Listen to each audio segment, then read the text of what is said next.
السلام علیکم۔ آج جمعہ ہے، ستمبر کی 22 تاریخ۔ پاکستان میں اس وقت شام کے 7، بھارت میں 7:30، اور یہاں ہماری اسٹوڈیوز کی گھڑیوں میں صبح کے 10 بج رہے ہیں۔ وائس آف امریکہ واشنگٹن کی اردو سروس سے میں ہوں خالد حمید، خبروں کے ایک بلٹن کے ساتھ۔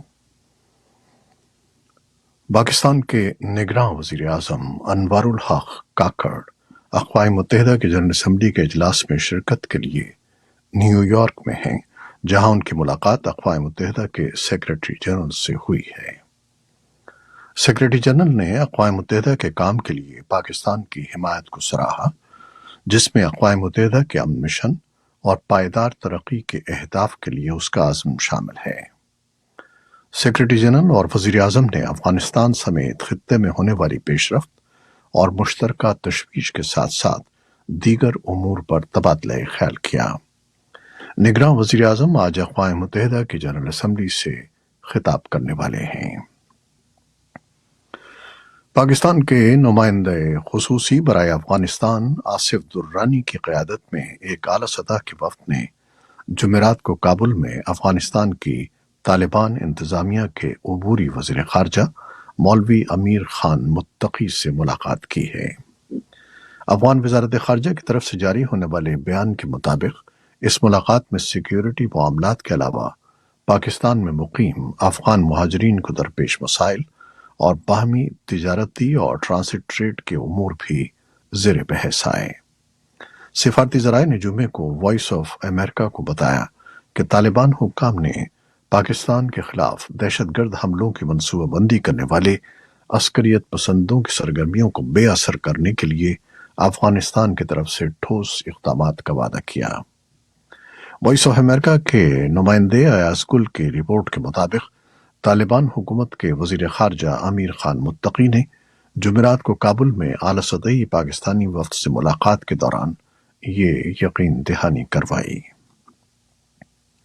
امریکی محکمہ خارجہ نے کہا ہے کہ پاکستان تحریک انصاف کے رہنما عمران خان کی گرفتاری کے بعد اس نے پاکستان پر کئی بار زور دیا ہے کہ وہ اپنے شہریوں کے حقوق کا تحفظ کرے۔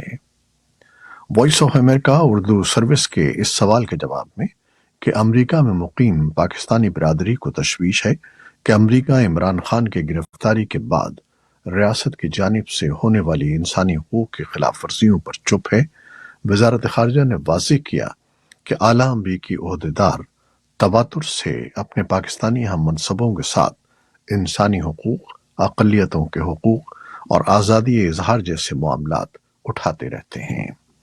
وزارت خارجہ کے ترجمان مائک ملر نے وائس آف امریکہ کو بھیجے جانے والے ایک تحریری جواب میں یہ بات کہی۔ پاکستان کے وفاقی تحقیقاتی ادارے FIA نے پیکا ایکٹ کے تحت گرفتار کیے جانے والے صحافی خالد جمیل کا 2 روزہ جسمانی ریمانڈ حاصل کر لیا ہے۔ FIA نے خالد جمیل کو جمعرات کی شب اسلام آباد میں ان کی رہائش گاہ سے حراست میں لیا تھا۔ ان پر فوج کے خلاف نفرت پھیلانے کا الزام ہے۔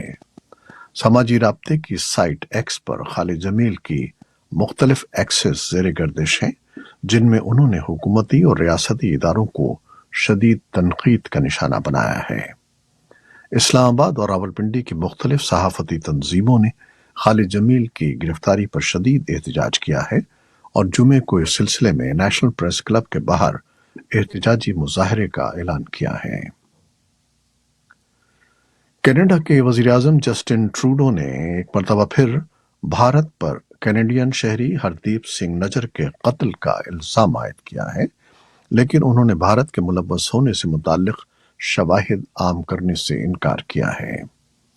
نیو یارک میں ایک پریس کانفرنس کے دوران جسٹن ٹروڈو نے بھارت پر زور دیا کہ بھارت تحقیقات میں تعاون کرے۔ بھارت نے اس الزام کی بارہا تردید کی ہے۔ امریکہ کی قومی سلامتی کے مشیر جیک سلیون نے نیوز بریفنگ کے دوران کہا کہ کینیڈا کے الزامات کے بعد امریکہ اپنے دونوں اتحادیوں کے ساتھ رابطے میں ہے، اور انہوں نے کہا کہ یہ ہمارے لیے تشویش کا معاملہ ہے اور ہم اسے سنجیدگی سے لیتے ہیں۔ صدر جو بائیڈن کا کہنا ہے کہ انہیں امید ہے کہ یوکرین کے لیے مزید فنڈنگ کے بارے میں کانگریس اچھا فیصلہ کرے گی۔ صدر بائیڈن نے یہ بات وائٹ ہاؤس میں صدر ولادیمیر زیلنسکی کے ساتھ طرفہ ملاقات کے اختتام پر کہی۔ صدر زیلنسکی جمعرات کو نیو یارک سے واشنگٹن آئے اور یوکرین کے لیے مزید امریکی حمایت پر بات چیت کی۔ بائیڈن انتظامیہ نے یوکرین کے لیے مزید $325 ملین کی مدد کا اعلان کیا۔ وزیر خارجہ اینٹنی بلنکن نے کہا کہ پیکج میں اضافی فضائی دفاع، آرٹلری گولہ بارود، کلسٹر گولہ بارود اور دیگر ہتھیاروں کی فراہمی شامل ہے۔ یوکرین کے صدر ولادیمیر زیلنسکی آج کینیڈا کی پارلیمنٹ سے خطاب کریں گے۔ وہ روسی حملے کے خلاف یوکرین کی جنگ کے لیے مغربی اتحادیوں کی حمایت حاصل کرنے کی کوششیں جاری رکھے ہوئے ہیں۔ وزیر اعظم ٹروڈو کے دفتر نے بتایا کہ زیلنسکی واشنگٹن میں صدر جو بائیڈن اور قانون سازوں سے ملاقات کے بعد جمعرات کو دیر گئے آٹوا پہنچے۔ فروری سن 2022 میں روس کی طرف سے یوکرین پر حملہ کرنے کے بعد سے زیلنسکی کا کینیڈا کا یہ پہلا دورہ ہے۔ زیلنسکی اور ٹروڈو مقامی یوکرینی کمیونٹی سے ملاقات کے لیے آٹوا سے ٹورانٹو جائیں گے۔ کینیڈا میں تقریباً 1.4 ملین یوکرینی آباد ہیں۔ فلسطینی رہنما محمود عباس نے اقوام متحدہ کی جنرل اسمبلی سے خطاب میں خبردار کیا ہے کہ دو ریاستی حل کے بغیر مشرق وسطی میں امن قائم نہیں ہو سکتا۔ عالمی ادارے سے خطاب میں فلسطینی رہنما نے کہا کہ اقوام متحدہ کی کانفرنس دو ریاستی حل صورتحال کو مزید سنگینی سے بگڑنے سے بچانے، خطے اور پوری دنیا کی سلامتی اور استحکام کو خطرے میں ڈالنے سے روکنے کا آخری موقع ہو سکتی ہے۔ محمود عباس کے خطاب سے ایک روز قبل اسرائیلی وزیر اعظم نیتن یاہو نے امریکی صدر جو بائیڈن کے ساتھ ملاقات میں اہم امور پر بات کی تھی۔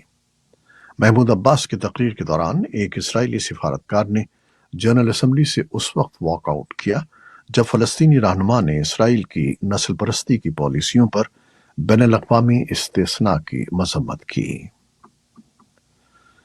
ایران کے صدر ابراہیم رئیسی نے نگورنو کاراباخ کے آرمینیائی باشندوں کے حقوق کے تحفظ پر زور دیا ہے، جہاں آذربائیجان نے علاقے پر مکمل کنٹرول کا دعویٰ کیا ہے۔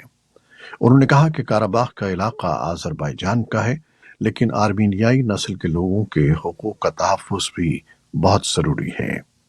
رئیسی نے ملٹری پریڈ کے دوران خطاب میں عرب ریاستوں اور اسرائیل کے درمیان تعلقات معمول پر آنے کی اطلاعات پر بھی تبصرہ کیا اور کہا کہ ایران متحدہ عرب امارات اور بحرین کے ساتھ سفارتی تعلقات قائم کرنے کے بعد اسرائیل، سعودی عرب سمیت دیگر عرب ریاستوں کے ساتھ ایسا کرنا چاہتا ہے تاکہ پڑوس میں اپنے دیرینہ دشمن کی حیثیت کو تبدیل کیا جائے اور علاقائی تنہائی کو ختم کیا جائے۔ سوڈان کے آرمی چیف جنرل عبدالفتاح برہان نے جمعرات کو نیو یارک میں اقوام متحدہ کی جنرل اسمبلی سے خطاب کے دوران حزب اختلاف کی ریپڈ سپورٹ فورسز پر جنگی جرائم کا الزام عائد کرتے ہوئے نیم فوجی گروپوں کو دہشت گرد قرار دینے کا مطالبہ کیا۔ انہوں نے عالمی رہنماؤں کو بتایا کہ ریپڈ سپورٹ فورسز نے سوڈان کے بیشتر حصوں میں انسانیت کے خلاف جرائم اور جنگی جرائم کا ارتکاب کیا ہے۔